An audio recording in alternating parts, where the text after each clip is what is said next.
Shalom. First and foremost, I'd like to give all praise to Yahweh, Ba'ashem, Yahushai, Ba'ashem Rakal double honors to the elders and apostles of Great Millstone who teach this truth and sincerity, and a shout out to Yakim that's out there on the four quarters of the earth proclaiming this truth. Bracha the Yahweh, Bracha the Yahushai, Ba'ashem Rakal Brakatam. So, this just happened a couple days ago, and this is Cypress Avenue. This is Safeway gas station, which is just a few blocks from where I go out and teach every morning. So this happened the other morning. A wheelchair disabled and homeless guy has been dead, died in the midst of the night, and this is courtesy the Reading Homeless YouTube channel. So here's how he's been dead here for a while and nobody even noticed it. Keep in mind, this is a public street. Cars are driving by, and no one really even notices it.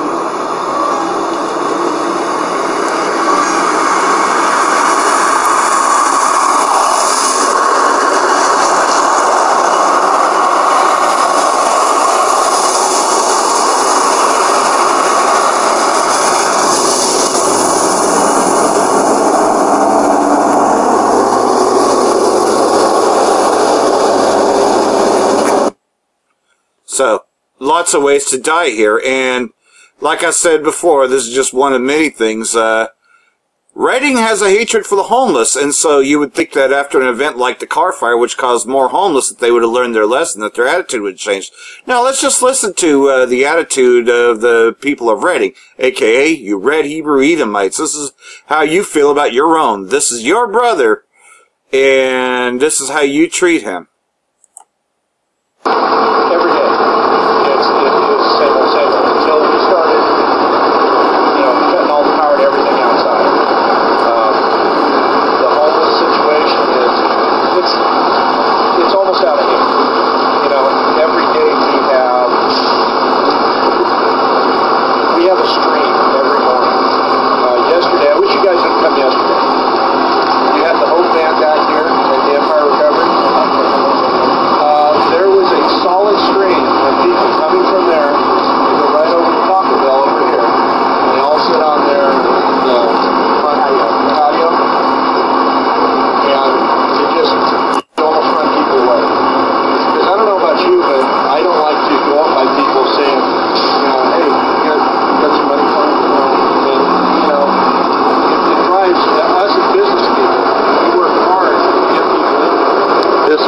With Reading Coalition for the Homeless, and what I was afraid of is occurring. This entire meeting has turned into a homeless hatred cabal and complaining about the homeless here and have nowhere to sleep, nowhere to lay down. So we're going to go ahead and follow these people some more and see that there's no practical solutions being made here, just complaints. Year after year after year of complaints with no solutions being offered and no one willing to step up and give the time and effort and personal time and effort to the problem of homeless. It's become nothing but a bitch and moan session, and it's been going on for 10 solid years. And this is just a few blocks from where I live, keep in mind. I could walk down to this in 10 minutes, less than that. Oh, we experience really, really bad things here. Down here is their bathroom. You will see tiles and puddles.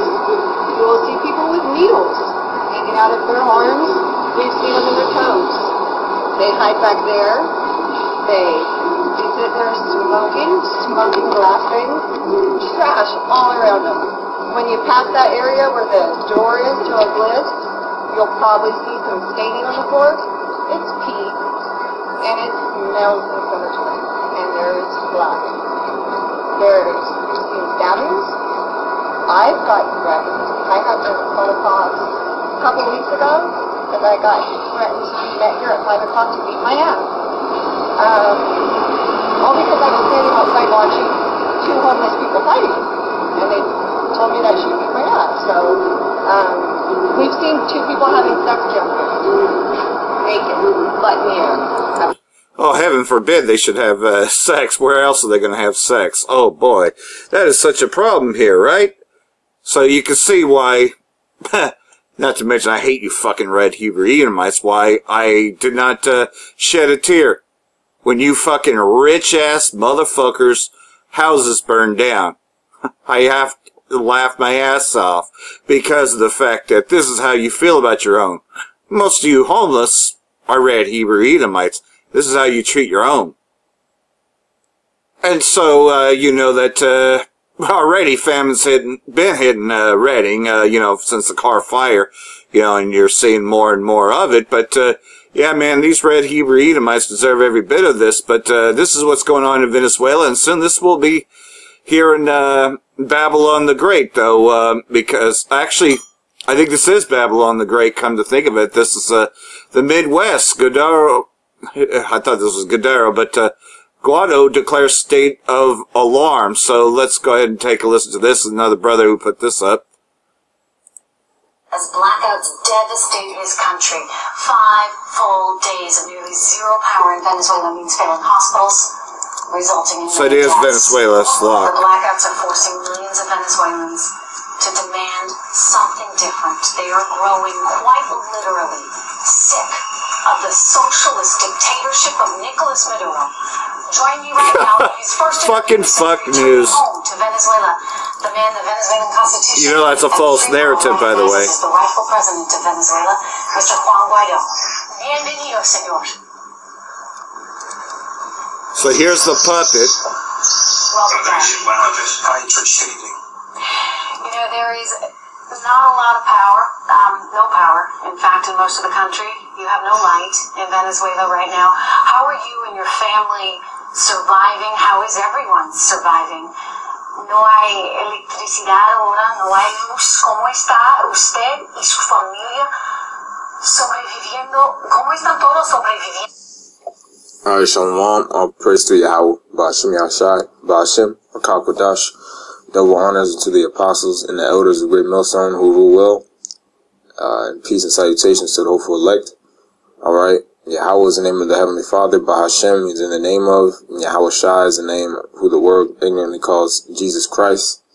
And as you just heard, alright, basically what's going on in Venezuela is a preview of what's going to happen to America. Alright, and something you have over there in Venezuela, as you see it, as no power, no water, no food. So what is that all resulting in? Well, that's a famine. Alright, you got a lot of people still dying in Venezuela because they don't have any food. And keep in mind, though, Donald J. Trump had also signed into law concerning EMP, so you know that that's a possible, most likely, false flag scenario coming up.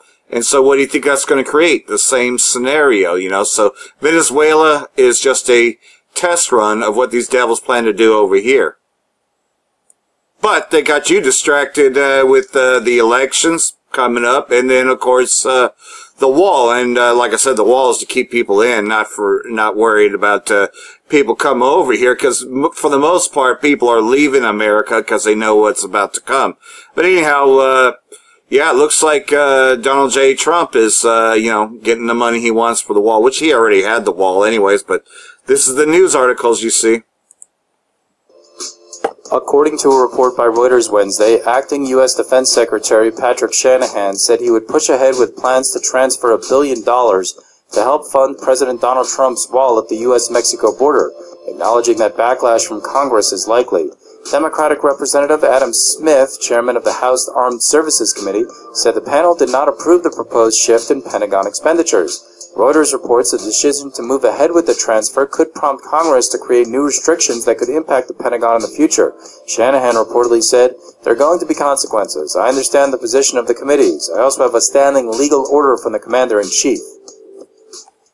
So there you have it. You know, this is what the focus on your mainstream is. And then you had that shooting in New Zealand. They're coming for the guns, too. Make no mistake about it. They will use whatever they can, you know. They will set up whoever they can to do a false flag so they can take the guns. That way there'll be less resistance. So that's the only reason why the Army after next hasn't come yet. They don't want a well-armed society. continuing onward, this is, the U.S. sanctions, which they have them against, you're hearing it all the time about the sanctions against Venezuela. Well, here's a longer, standing, place. Persia has had sanctions against them for a very long time, so this is nothing new, so this is how they survived.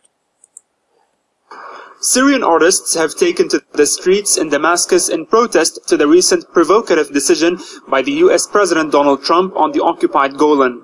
They walked to the UN headquarters in Syria, Slovak, this is about the Golan Heights. The U.S. stance. Then the artists handed a letter addressed to the UN Secretary General calling on the world body to stand in the face of U.S. hegemony and put its focus on implementing its earlier resolutions on the occupied Golan, calling for Israel's withdrawal from occupied Syrian lands.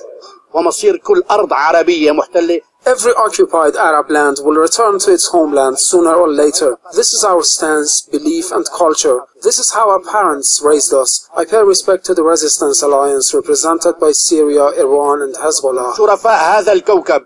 الشعب جاهز من يوم ما بدأ العدوان. We are ready to contribute to efforts to liberate the Golan Heights. The Golan needs some arms to gain freedom. Syrian people, under the leadership of President Assad, will liberate the occupied land. وأكيد Palestinian factions in Syria also rallied in support of Syria's right of sovereignty on its occupied lands.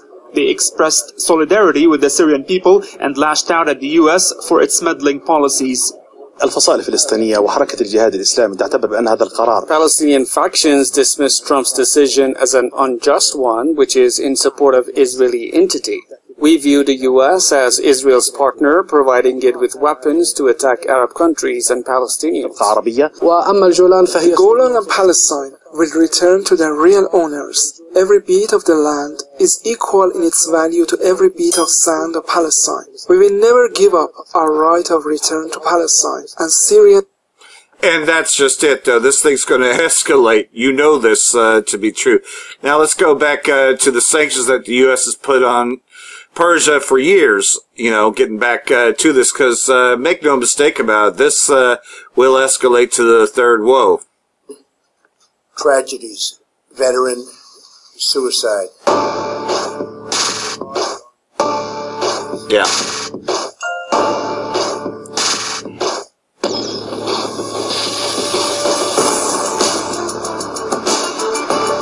So you see, the UN ain't with the whore Babylon the Great. So at least their flock, Amalek, and the whore Babylon the Great will be destroyed.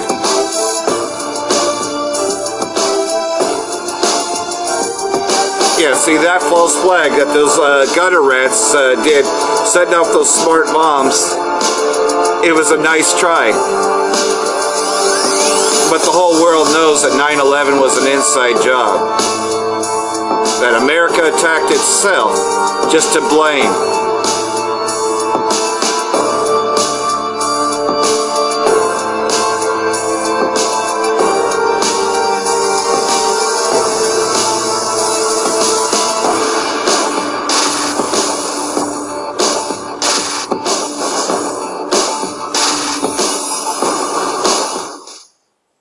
And that's another thing, you know how they used 9/11 to attack Afghanistan and Iraq and all them other countries that they wanted to bomb. Don't you think that a false flag EMP will be the reason to attack Syria, Persia, Iran, Russia, to actually have a full all-out war? You see how this thing goes? Because look at how long the war of terror has lasted ever since 9/11. And this is looks like their next plan, 9/11. And so, last but not least, for under the guise of fighting ISIS, fighting terrorists, fighting the war on terror, these gutter rats, these Amalekites, these fake-ass Jews who planned 9/11, your Rothschilds, truly though, this is the cost of their war. And, we can just talk about Libya, but I'll just deal a little bit more on Syria. All those people destroyed, because let's face it, though, the Amalekites, they want the greater Israel, which means all of Iraq, all of Syria, all of that land. And these bastards dwell in Ashdod. So let's just take a look at all the the people that they've killed and the guys that are fighting ISIS and fighting a war on terror. A recent series of Russian strikes on positions of militant groups in the Syrian province of Idlib has once again caused a wave of mainstream media reports regarding civilian casualties caused by the Russian bombings. According to local activists quoted by media, the Idlib strikes led to tens of civilian casualties. However, there are no mainstream media reports about casualties among members of militant groups or destruction of their infrastructure. Since the very start of the Russian military operation in Syria, Russia has been under fire over its usage of unguided weapons, missiles and bombs, as a main mean of engagement. The key idea repeated by Western diplomats, military officials, and media in various formats is the following. While the United States-led coalition carries out pinpoint strikes with precision weaponry, the Russian aerospace forces employ indiscriminate strikes with unguided bombs, which are often being dropped from high altitudes. Both the United States and Russia accuse each other in causing civilian casualties and humanitarian crises in Syria on a constant basis. Besides this, Washington and its allies have had a much wider understanding of the term moderate opposition than Moscow has ever had.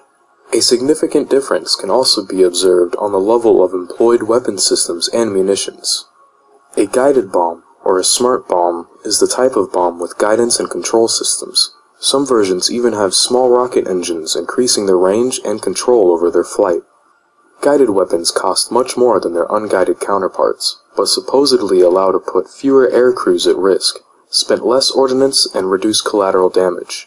The creation of precision-guided munitions resulted in the retroactive renaming of older bombs as unguided bombs, or dumb bombs, with these dumb bombs being actively used by Russia. In August 2017, Deputy Chief of the Russian General Staff Lieutenant General Igor Makashev revealed that 50% of basic missions for wiping out militant facilities by airstrikes in Syria were performed by Sukhoi 24M bombers and Sukhoi 25SM attack aircraft.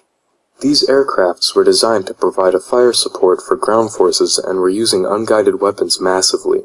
Besides them, 250 kilogram and 500 kilogram unguided munitions were actively employed against infrastructure belonging to ISIS in eastern Syria by Tupolev 22M3 strategic bombers. What mainstream media does not cover is that while the Russian aerospace forces massively used dumb bombs, the strikes themselves were smart. Russian warplanes employ specialized computer subsystem SVP-24 Gefest, which allows the use of unguided munitions as high-precision weapons. Prior SVP-24 modernization of guidance systems were focused on the target's positioning. This is a road to further increase the complexity and cost of employed weapons. The system incorporates a different concept. It focused on the positioning of weapon carriers. SVP-24 analyzes data of the GLONASS satellite navigation grouping on the mutual location of the aircraft and the target. Takes into account the level of atmospheric pressure, air humidity, wind speed, the flight velocity, and some other factors to calculate the route, speed, and altitude of dropping air-launched munitions, after which the warplane reaches a predetermined position and conducts the strike in an almost automatic mode. SVP-24 receives additional data from airborne early warning and control aircraft, like the A-50, other warplanes, and ground detection stations. According to the Russian military, the usage of the SVP-24 ensured the efficiency of striking enemy installations with unguided bombs comparable with the accuracy of using smart bombs. The bombing accuracy is 4 through 7 meters from the altitude of 5 through 6 kilometers. Furthermore, aircraft with SVP-24 are capable of conducting strikes in free maneuver, out of the range of the enemy's local air defense. Besides the obvious economic advantage of this approach, the SV-24 became one of the factors which allowed the Russian air group in Syria to increase the number of combat sorties per aircraft. In one of the hottest years of the conflict, 2016, the Russians had about 70 aircraft deployed for operations, 46 through 48 at Hamimim, and 32 through 36 from Admiral Kuznetsov. This group was conducting approximately 70 through 80 combat sorties per day. Therefore, one Russian combat aircraft was involved in at least one combat sortie per day.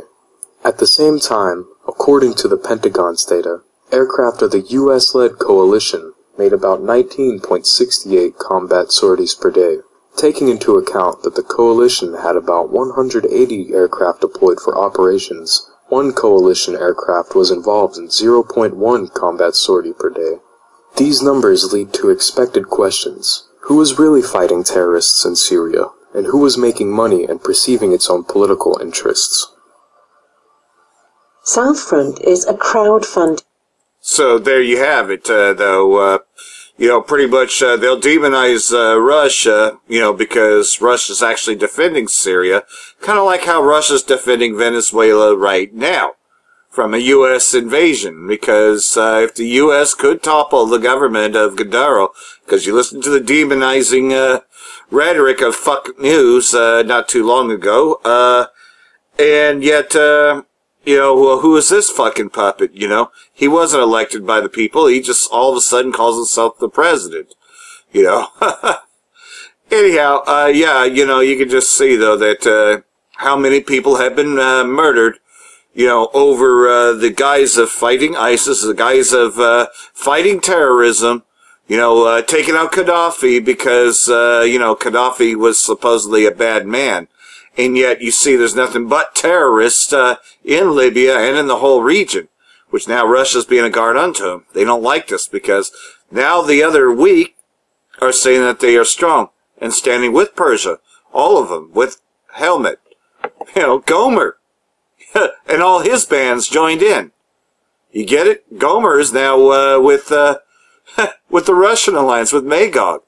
So we're seconds away from this thing going off. Meanwhile, let's talk about them bastards, them Amalekites that are in Ashdod now. Because Ashdod is, the outskirts of Tel Aviv, but we also know that that's also paraphrasing the land of Israel, the land of Yashar'Allah, being occupied by these bastards, these gutter rats, these imposters. Zechariah chapter 9, verse 6, And a bastard should dwell in Ashdod, and I will cut off the pride of the Philistines, and I will take away his blood out of his mouth and his abominations from between his teeth. We're talking about them goddamn gutter rats, the Amalekites. But he that remaineth, even he shall be for our power, and he shall be a governor in Jehoiada and Ekron as a Jebusite. In other words, Yahushua is coming back to reclaim this place from them bastards. Now I will encamp about mine house because of the army, because of him that passeth by, and because of him that returneth, and no oppressor shall pass through them any more. For now have I seen with mine eyes. Talking about when Yahushua returns and brings us back to the land, where these bastards are right now. Rejoice greatly, O daughter of Zion. Shout, O daughter of Jerusalem. Behold, thy king cometh unto thee. He is just and having salvation, lowly, and riding an ass, and upon a colt, the foal of an ass, and I will cut off the chariot from Ephraim and the horse from Jerusalem. In other words, we're going to be what's collectively happening now. We're going to be collectively all of Yashar'Allah into one stick. And the battle bow shall be cut off, and he shall seek peace unto the heathen.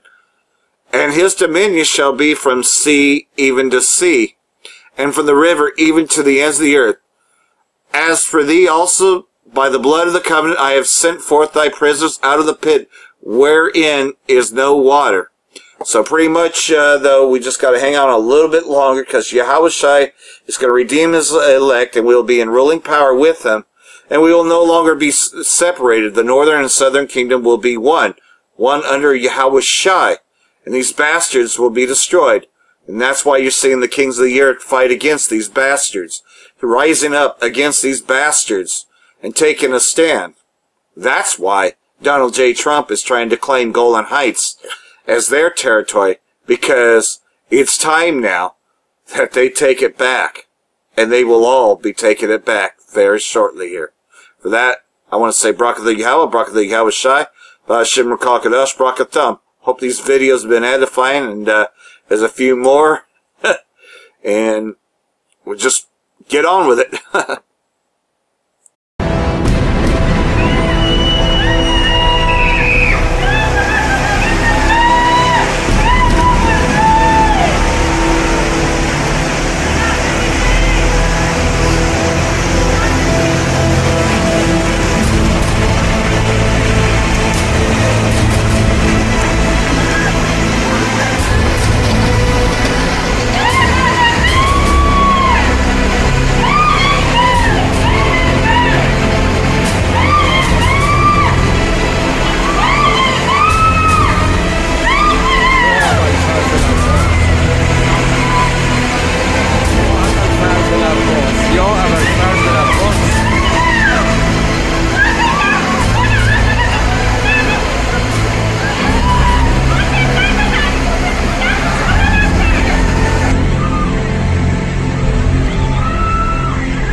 يا حسين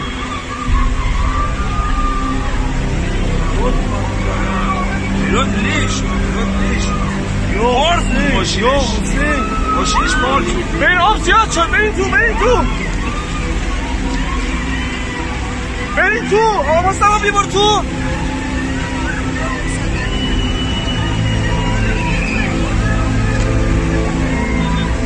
حسین اگه بیری کوفید نگه بسته قصد دل مردم رو نظر فرا نمیشه ماشین تو بیاری سرعت زیاد شد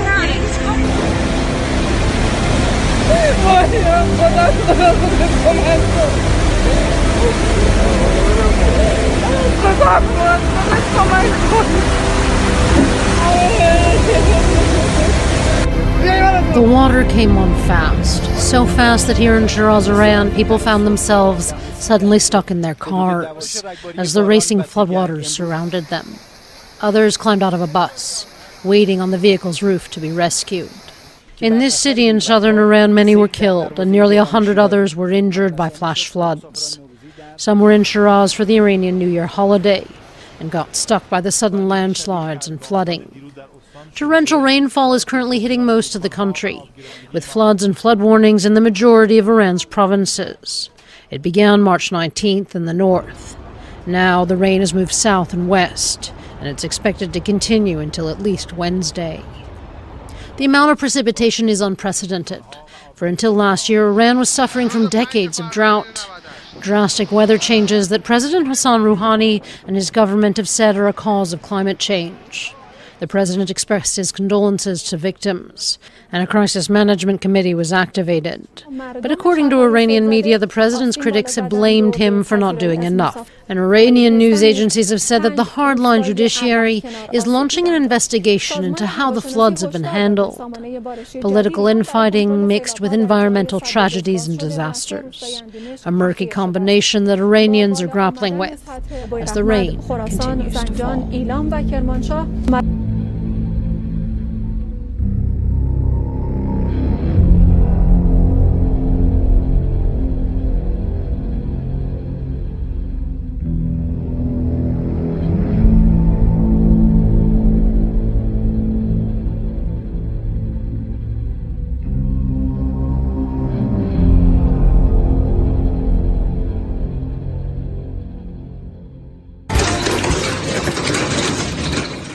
Well, they say everything is bigger in Texas. Apparently, so is the hail. You can see what looked like chunks of ice splashing into a backyard pool. Severe storms rolled through northern Texas last night. No reports immediately of any injuries.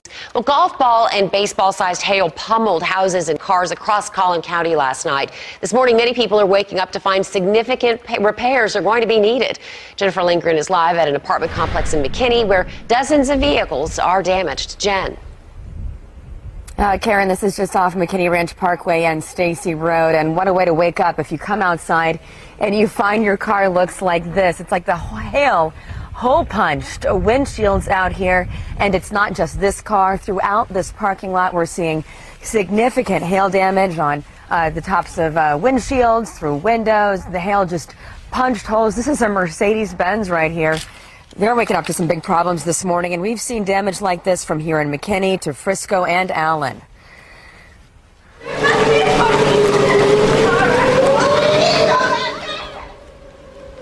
Sirens went off around dinner time as the storms moved in last night, but more than damaging wind and rain, the hail proved to be the biggest problem.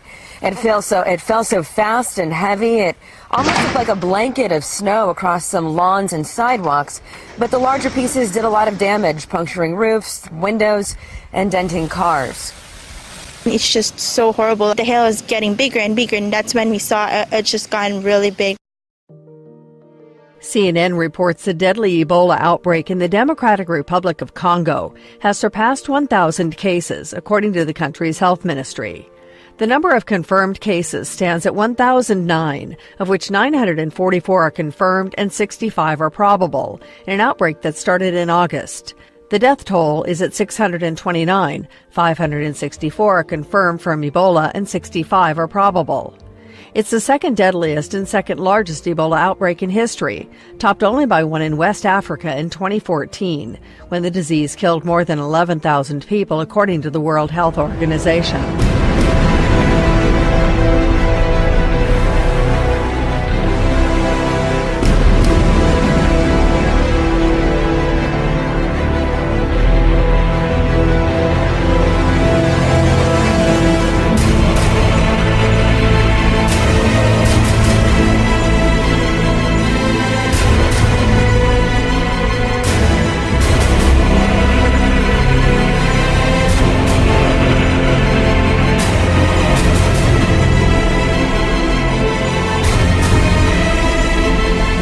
We start this evening with the weather. Heavy rain is lashing the South Island's west coast with roads closed and people evacuating as a precaution.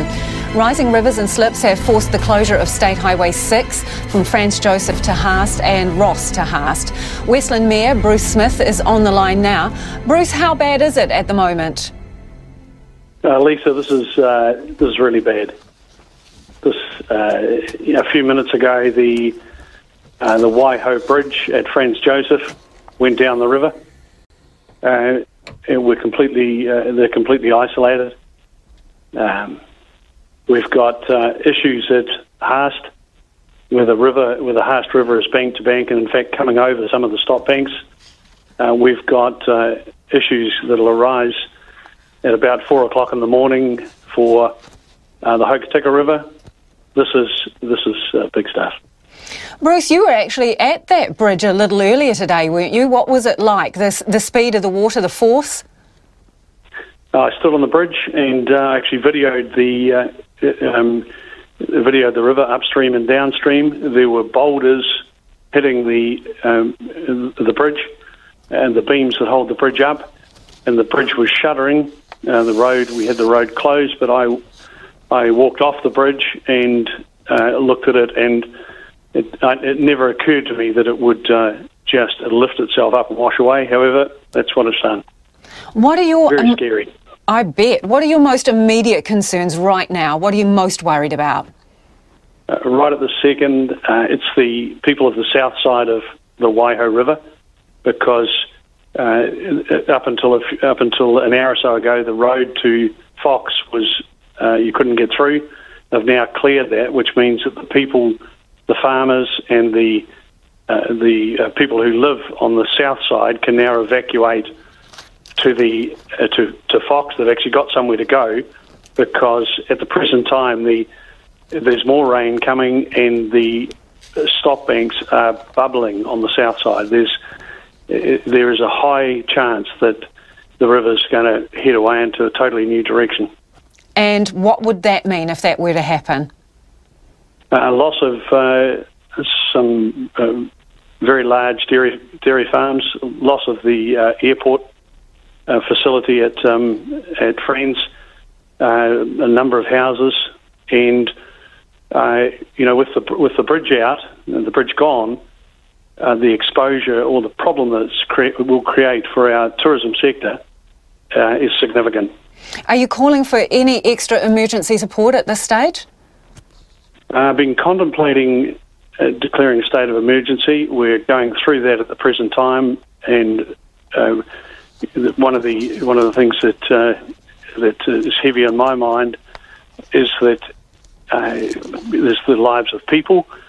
However, this event will ease off by 8 o'clock tomorrow morning, and so we need to work through. We need to be absolutely sure that people are safe before we decide not to declare.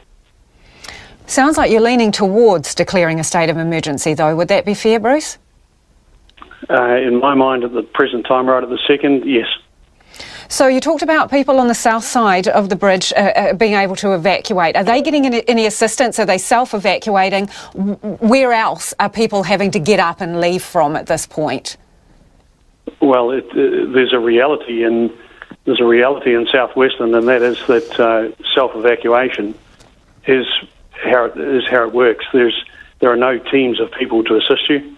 It's the south side now is isolated. You can't get a vehicle across. You can't drive a machine across the river. And so they will be assisted from Fox if necessary, but I'm very confident that, and knowing most of them, I'm very confident that they will evacuate overnight to ensure there's no risk to their families. Now to the race against time to rescue people trapped after that tropical cyclone in Mozambique. Hundreds of thousands may still need to be saved, and now more rain is moving in. ABC's Ian Pannell is there in Mozambique with the latest. Good morning, Ian.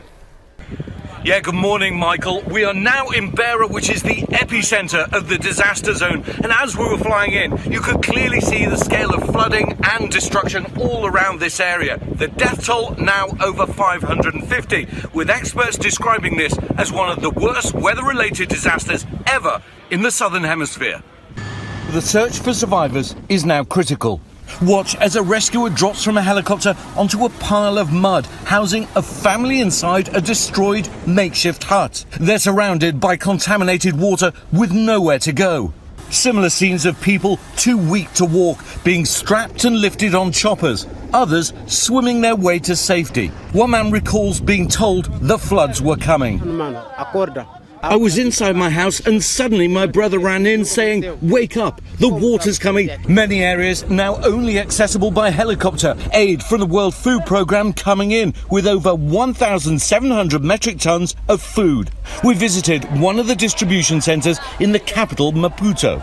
The big aid agencies are starting to kick in, but people here aren't waiting. Helicopters and cargo planes deployed to Beira City and areas where people are cut off, surrounded by floodwaters. Survivors coming in on rescue boats to Mozambique's port, where food, shelter and medicine are now key priorities. And in the face of devastation, Mozambicans coming together. All right, reports coming in now that Russia has 2 Air Force planes transporting dozens of troops and equipment to Venezuela's main airport over the weekend, as opposition leader Juan Guaido tells the media that he's closer than ever to taking full control of the country. RT's Rachel Blevins is live in the newsroom for us with the latest details. Rachel.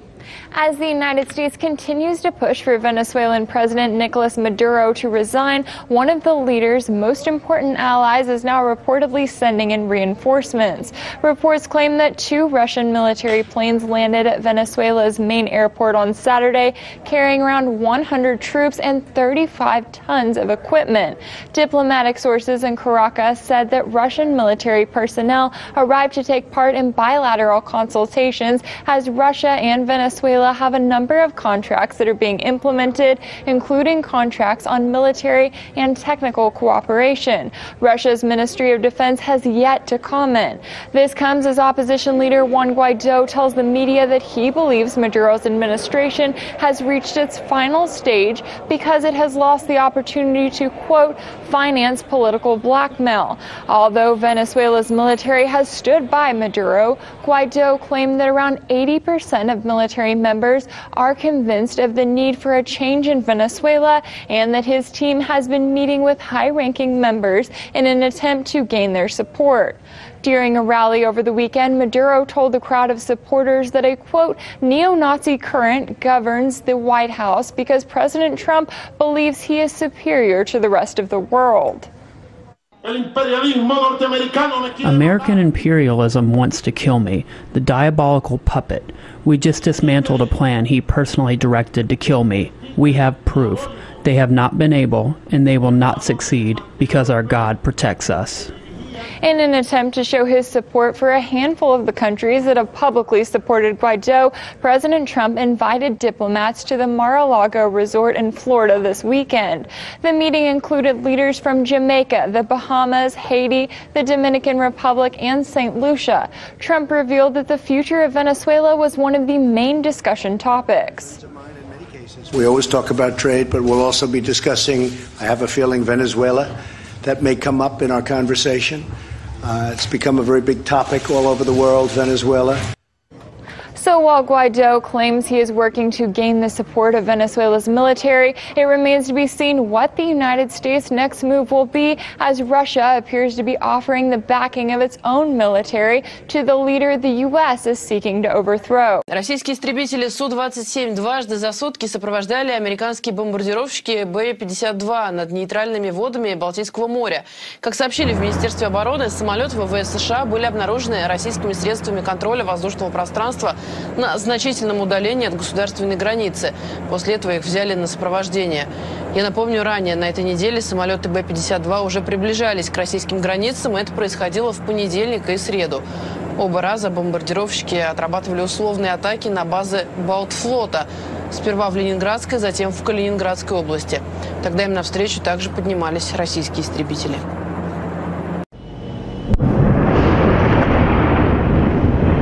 Explosions throughout the night in Gaza as Israel launched airstrikes.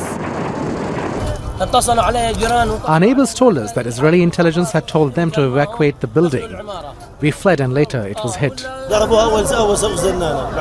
first rocket, which was a warning, was fired. Then the second and third were fired to the north and east of the building. 5 minutes later, the whole building was hit and we didn't know where to go.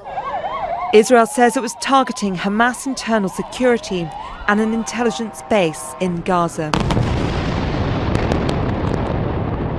This included a multi-story building housing offices used by Hamas leader Ismail Haniyeh.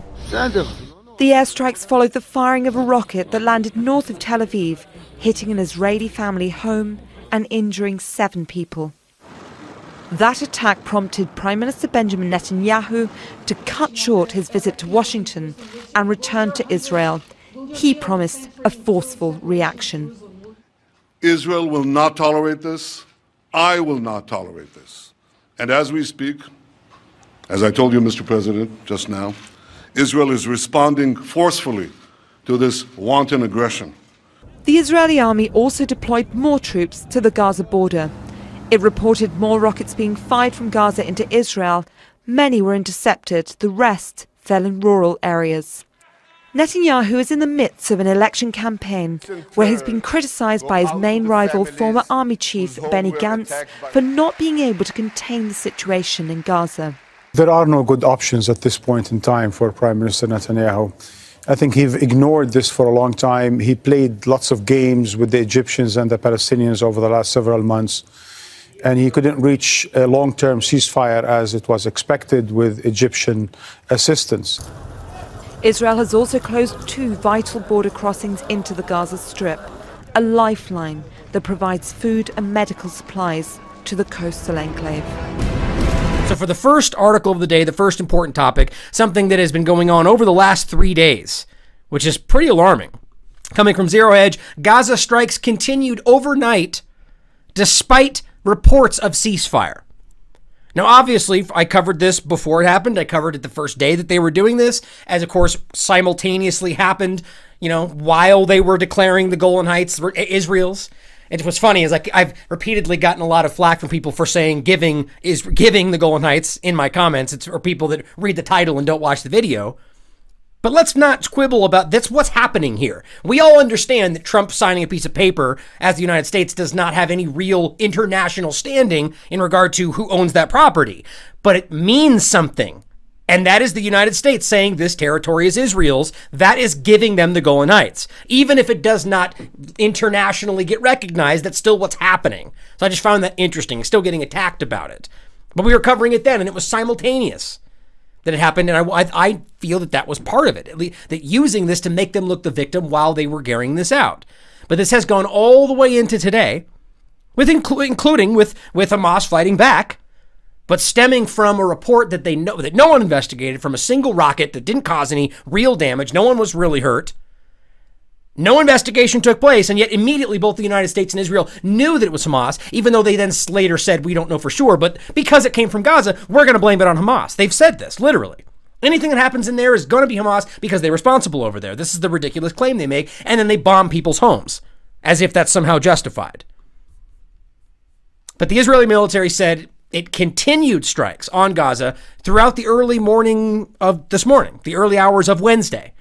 Over this whole time, from one single rocket, they've continued to bombard Gaza, populated by 1.8 million plus civilians, all the way until this morning, because that makes sense. Now, Israel's military attacked an alleged Hamas compound in the Khan Yunis district, according to Haaretz, citing an Israeli army spokesperson. The strikes by Israel on Tuesday night came one day after this rocket that we recently talked about that caused damage to the home, didn't really hurt anybody. Now, Israel, of course, was quick to accuse Hamas of being behind the attack, but the Palestinian group denied responsibility. Now, I covered all this first, but for those that didn't, in the previous shows, but for those that may not know, just denied the responsibility. They didn't do it. This is just like happened last time. No investigation was done. They just blamed it on them, moved forward, started bombing places. Now, in what the Israeli army claimed to be a response to the rocket they claim was fired from Gaza, which it could have been, doesn't mean that it was Hamas. They've even said this themselves. They don't know for sure. But in response to this, Israel sent 2 army brigades amounting over 1,000 soldiers to the Gaza fence and called up reservists from aerial units in preparation for airstrikes because of a single wayward rocket that Hamas denies responsibility for. It also locked down the strip, closing the Karim, Shalom, and Erez crossings, which allow goods and medical supplies to Gaza, and reduced the fishing zones it imposes on the Gaza Strip, where they're allowed to go and fish and do, because, you know, that's what freedom is all about. Now, this was followed by a series of intense bombardments of the Gaza Strip, which saw multiple buildings destroyed, including a mosque. Some breaking news here that I want to share real quick, coming from Partisan Girl. Breaking! Mosque attack in New Zealand by a white nationalist. Oh, wait. Excuse me. This mosque is in Palestine being attacked by Israel. You can all go back to what you were doing now. I love that. That's important to think about. Of course, because it doesn't matter that Israel bombs a mosque. No, it only matters when it fits the narrative. Thank you, Partisan Girl. It was very perfectly timed with all the stuff that's going on. And here's actually the video I wanted to play real quick of the video that she shared, because it's important to see what she's showing you here. I mean, ultimately, remember, these are supposedly Hamas strongholds that they bombed. This is what they want you to think, as kids are shoveling out books from their mosque. Now, clearly, it could have been. This could all be a facade, like anything could be.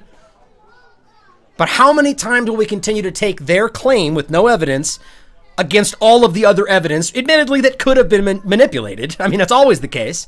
But how many times can we have the U.S. and Israel on their side say, that's what's happening, they're lying, but we can't show you anything to prove our claims, and then we have videos and documentation and witnesses from the ground, and then people just go, oh, that's all lies. I'm going to trust what they said with no evidence.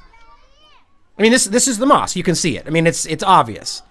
Now, images of the destruction have revealed that, contrary to the Israeli army's claims to have only targeted military positions, civilian infrastructure, and this including Palestinians' homes, were largely hit. This is verified. Now, Palestine's Public Works Minister, Mufid al-Hasnei, announced today that 30 houses were completely destroyed and 500 houses were damaged due to these bombings. And apparently all of these individuals' houses are all Hamas strongholds, as they release a couple of pictures with red highlights of very specific locations, and we're, one, supposed to trust that that was where they bombed, and two, that that's the only places they hit. Clearly not. 30 houses completely destroyed. These families' lives are completely destroyed. 500 houses are other completely damaged. All because of one house that got a little bit of damage and 7 people that got injured slightly. That makes sense, right? Bombing all day for 3 days, bombing people's houses, because that's what you do when you're Israel. You make sure they know that if you do anything, including deny attack that we carried out on ourselves, that's my opinion, we're going to bomb you so you don't do that. Punitive damage. We want you to suffer. Same thing is happening in Yemen. Now, an unidentified official told the French press agency on Monday that the original rocket fired at Tel Aviv may have been triggered unintentionally due to bad weather. So there's one. We talked about this then. So already there's a caveat. It could have just been a sporadic random thing, which I kind of don't think is even the case. Last time they said the same thing, Israel made the claim, while they were attacking them because of it anyway, made the claim that it could have been mistakenly launched 2 in a row, because that makes sense. Still, I think it's all part of the same narrative here. But the point is, it could have been random. And they admit this. And yet they still just destroyed 30 homes, 500 damaged.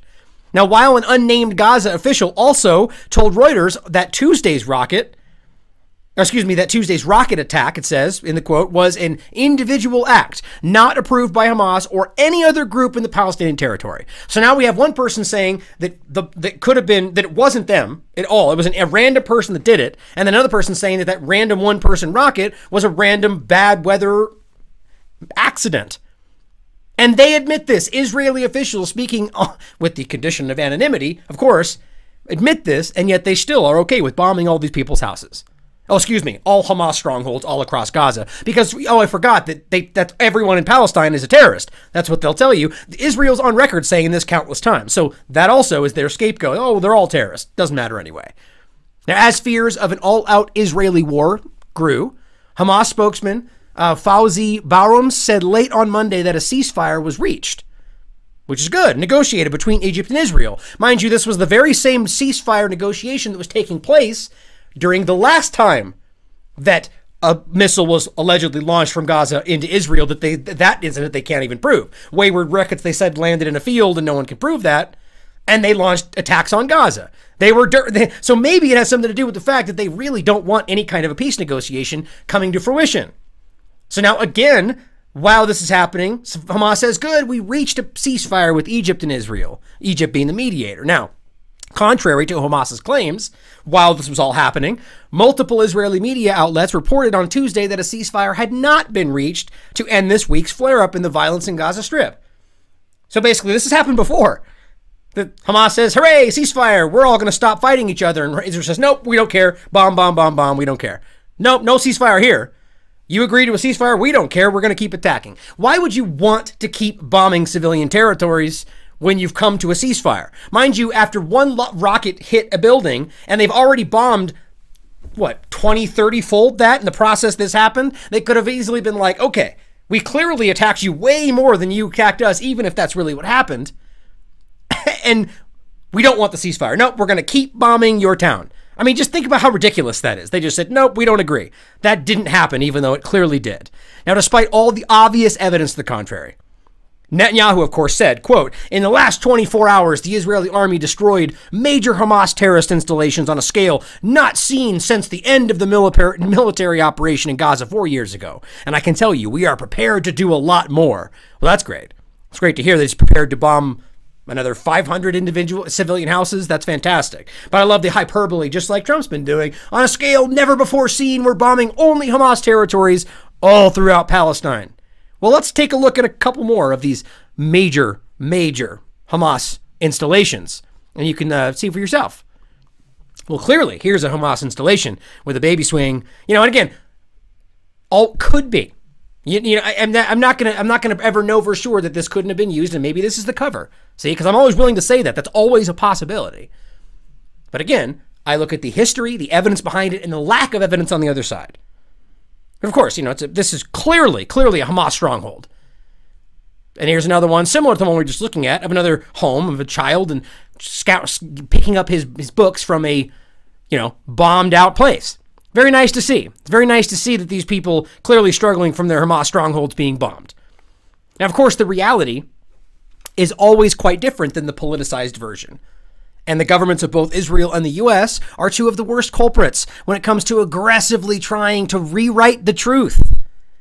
And we've talked about this quite a bit. Rewriting history in real time is something that they're all actively trying to do. Now, over the past 2 days, Israeli warplanes have carried out more than 50 strikes on the Gaza Strip. Again, because of one missile that struck a house and didn't kill anybody. 50 strikes. Apparently, they want you to believe every single one of them is a Hamas stronghold, despite all of the evidence. A total of 500 houses in the Gaza Strip, as I told you, were damaged, and 30 houses completely destroyed. Now, think about the logic in Israel saying that they can fire on Gaza at large because Hamas is there. And that even when they are not sure where the rocket came from, as in this and most cases in the past, they still hold Hamas responsible. They just broadly say, well, it's Hamas because they're there. And then attack Gaza as a whole. As we can see, despite their claims, clearly civilians are suffering. So if Hamas all of a sudden just, showed up in your town, does this mean Israel could just bomb your house? Now, I'm sure some people will shrug that off. Oh, that's a ridiculous comparison.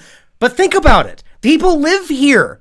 These are civilian homes, and just because let's just say for the sake of argument, there's a terrorist element there. Does that mean it's okay that you can just bomb these areas and kill people? Clearly, Israel and the United States think so. Look at what's happening in Iraq and Afghanistan and Syria and Yemen and every single place. The amount of civilian casualties is unprecedented. And they're the fighting for their freedom. They're the good guys. It doesn't make any sense. When you look at how many average people have died throughout the war on terror, millions and millions of people. That's a fact. Countless studies have been done cataloging all of this. And even if you assume that every claim they make about all the things they're fighting are real, that doesn't even begin to compare to the amount of people that have died because of the war on terror. Innocent people, mind you. Civilians. Iraq and Syria are through the roof. Yemen is out of control. We're talking about millions of people right now on the brink of starvation. But again, just because there's some kind of an element there that maybe they put there to begin with, how you can't not think of that, they've done it before, that somehow justifies them just bombing civilian homes, even by accident? I mean, how did we get here? And this is what the U.S. supports, blindly. Knowing this is wrong, knowing they're breaking the law, they do it anyway. Ask yourself why. It says, quote, "We will do what is necessary to defend our people and to defend our state." It's coming from Israeli officials, always framing it as unjustified aggression, or framing their unjustified aggression as, defense. Even though their actions are inherently offensive. In both meanings of the word, especially considering that civilians are being bombed for an act that was not investigated.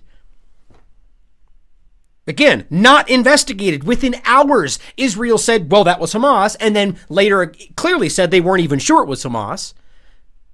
So it could have been Israel. It could have been the United States. It could have been anyone that wants to see this happen. It could have been Netanyahu's right-wing compatriots that want to make sure he gets reelected. I mean, think about the reality, and maybe those things are extreme, but can you tell me that that's not possible?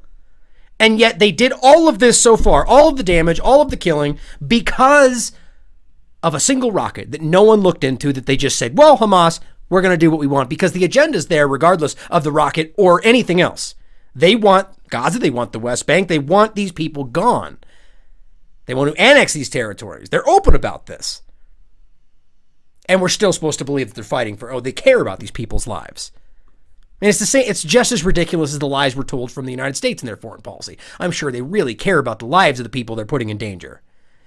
And of course, the Israeli assault, far from equivalent, far from reciprocal, is almost comically disproportionate response to a single rocket that could have come from anywhere, including Israel itself, was not enough for over half of the Israeli population that have been sadly radicalized by the Zionist mentality, similar to how a lot of Americans have been programmed to think that it's okay for the U.S. to kill millions of brown people around the world as long as they say it's for freedom, as ridiculously contradictory as that is.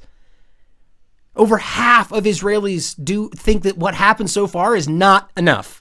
The poll, which was published by Israel's public broadcaster Khan this morning, found that 53% of respondents think Israel's attack on Gaza in the past few days was, quote, too weak. Only 3% said Israel's response was excessive, while 29% of Israel's response was, quote, sufficient without being excessive. So the vast majority are at least okay with what's happening. More than half think it should have been more. More bombing, more attacks. Now, obviously, any poll can be manipulated. This could have been propaganda put out by the Israeli government themselves. But somehow I don't think so. The poll also found that Israelis were divided over Prime Minister Benjamin Netanyahu's performance throughout the attack, with only 24% of Israelis characterizing his performance as good. A further 33% said it was poor, while 33% gave the Prime Minister a moderate rating. A moderate rating. Well, I mean, this is... so basically, more aggression on Gaza translates at the moment to better numbers for Netanyahu. This is what we've been saying for the last week. Of course, for the upcoming election on April 9th. Gee, I wonder if that basic information is being considered by Netanyahu. I wonder if maybe just maybe, he might have considered creating a reason to attack Gaza, knowing this. Right, Shalom.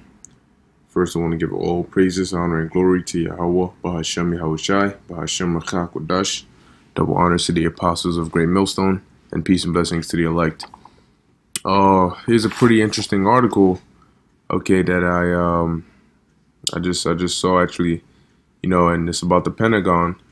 All right, basically saying, it says here the Pentagon says it won't rule out nuclear first strike because allies wouldn't trust it otherwise. All right, meaning that they're not gonna rule out the possibility of them being the first to strike using nuclear weapons.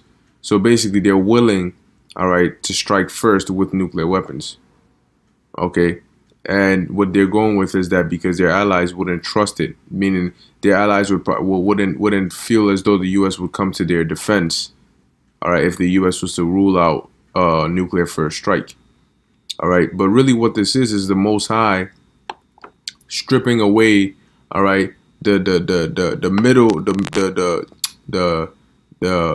limits, all right, so that this nuclear war, this third world war, all right, can pop off. Okay, because like the scriptures say, let me get that real quick. Revelation chapter 11 verse 14. The second woe is past, all right, and behold, the third woe cometh quickly. All right, and we had World War One, we had World War Two, all right, and World War III is coming, but notice that cometh quickly. Okay, and the thing is, a lot of people are not watching. They're not looking at these articles. They're not seeing the tensions. They're not seeing it happen. All right, but we're seeing it, man. Things are speeding up. Okay, almost everything you hear is about nuclear talks. This country is increasing their nuclear weapons or getting missile defense systems. Okay, or treaties being broken, and we're just shifting closer and closer to this nuclear war. All right, so I'm going to read this article real quick. It says, a Pentagon official has said that the U.S. will hold to the right to carry out a nuclear strike in response to a conventional attack. It's a no first use policy would erode U.S. allies' belief that they are protected. He said, Washington has no plans to reverse its policy of no first use of nukes, which means it can bomb its adversaries with nuclear weapons under extreme circumstances. Now the question stands, who determines the level of extremity, all right, or what these extreme circumstances are in which they can use these nuclear weapons. All right.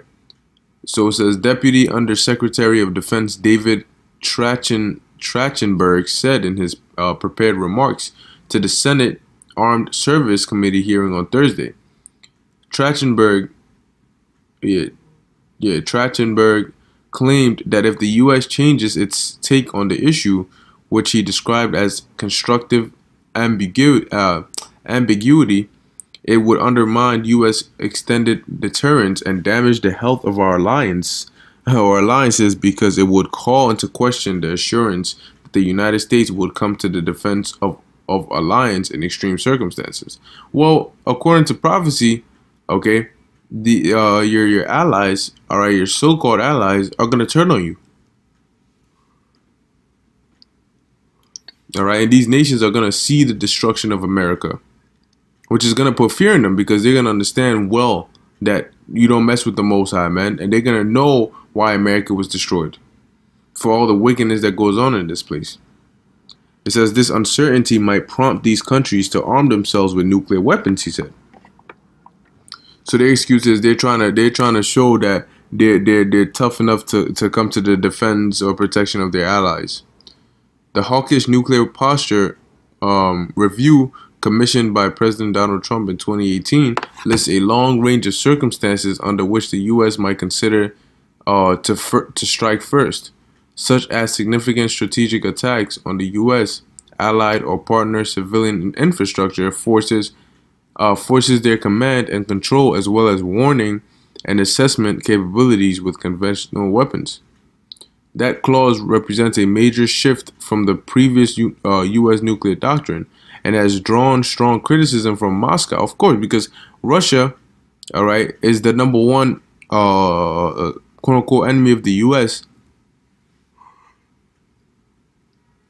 when it comes to the tensions, all right, because now you have the whole issue of what's going on in Venezuela, okay, which Russia is already in Venezuela, okay, and that's preventing the U.S. from doing whatever it is that they want to do, okay, and they're getting upset about that, all right. So it says, which accused Washington of lowering the nuclear threshold and exacerbating the nuclear arms race, which really is the Most High doing that, all right. He's putting in the spirit, all right, of these Edomites, these devils, these kings of these nations, all right, to get into that warlike mode, to increase their nuclear arsenals. It says, in addition to threatening nuclear annihilation, the review sets the stage for upgrading and expanding the already vast U.S. nuclear arsenal. The nuclear buildup envisions developing new types of low-yield warheads that could be placed on submarine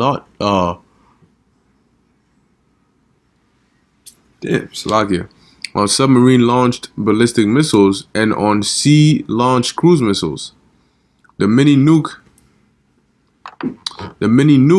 produced by the Pentagon plant in Texas has the relatively small explosive power of around 5 kilotons of TNT in an attempt to make the U.S. deterrent more flexible. All right, but hey, man, this is really showing you, all right, that if the Pentagon is out here saying that they won't rule out the nuclear first strike, okay, all right, it's telling you that they're in the mindset of you know what, to hell with all this, man. If we deem this circumstance extreme enough, like they said, extreme circumstances, then we can use a nuclear first strike. Now, what do you think is going to happen, all right, if the U.S. was to use a nuclear first strike? They use it against an enemy, right? And that enemy would either be an ally of Russia or would be Russia itself, okay? And next thing you know, you'd have an all-out war, okay? And on top of that, you got the Messiah returning. So, you know, things not really looking too good for Esau.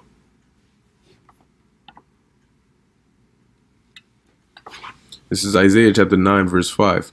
It says, for every battle of the warrior is with confused noise and garments rolled in blood. Yeah, because in the ancient world, that's how battles were fought in wars. Okay, by way of you know, I mean, the soldiers, the warriors, you know, and it's on a battlefield. Okay, with confused noises, you hear swords clinging, you know what I mean, clashing. All right, you hear shields, you hear people yelling, you hear all that stuff. Horses running, all right, the sound of people running on the ground, everything. All right, that's confused noise. And garments rolled in blood, all right, because there's a lot of bloodshed, you know. And in the ancient world, they wore garments. It says, but this shall be with burning and fuel of fire. And what is that? This is talking about the Third World War, okay? Because now they've upgraded to where these wars are really with nuclear weapons, okay? So I ended off with this precept. This is the book of 2 Peter chapter 3, verse 10. But the day of the Lord will come as a thief in the night, in which the heavens